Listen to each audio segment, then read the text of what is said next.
Hello दोस्तों, आज के इस वीडियो में हम लोग जानेंगे कि 1 एकड़ ज़मीन कितना होता है। तो देखिए दोस्तों, ये 1 एकड़ ज़मीन की आकृति है। सबसे पहले देखिए, इसकी लंबाई 5 जरीब होना चाहिए, 5 जरीब, और चौड़ाई 2 जरीब होता है। यानी 5 जरीब लंबाई और 2 जरीब चौड़ाई अगर किसी भी प्लॉट का है तो वो 1 एकड़ ज़मीन होता है।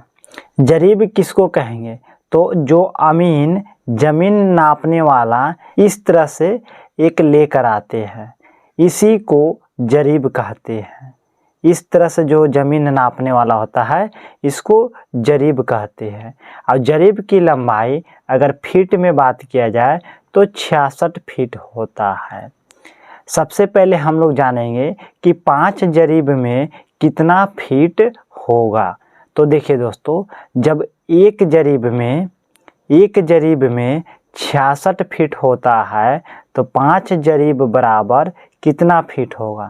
तो 5 जरीब बराबर 5 गुने 66, और इससे इसमें जब गुना करिएगा तो कितना आ जाएगा? 330 फीट।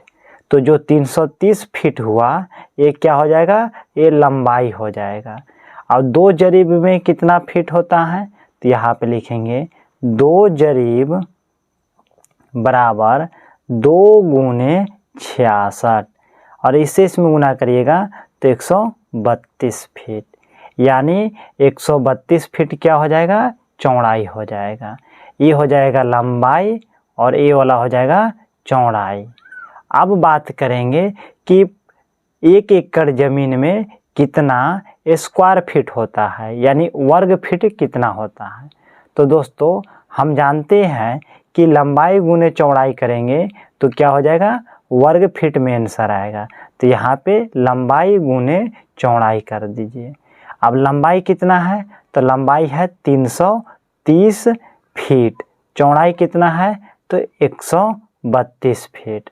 अब इससे इसमें गुना करिएगा तो कितना आ जाएगा? तो इससे इसमें गुना करिएगा तो 43,560 वर्ग फीट आएगा। उसके बाद हम लोग पता करेंगे कि 1 एकड़ ज़मीन में कितना डिसमिल होता है।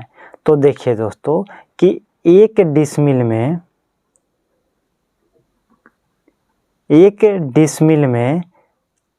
435.6 वर्ग फीट होता है। 1 डिसमिल में कितना वर्ग फीट होता है? तो 465.6 वर्ग फीट होता है। तो 1 एकड़ ज़मीन में कितना डिसमिल होगा?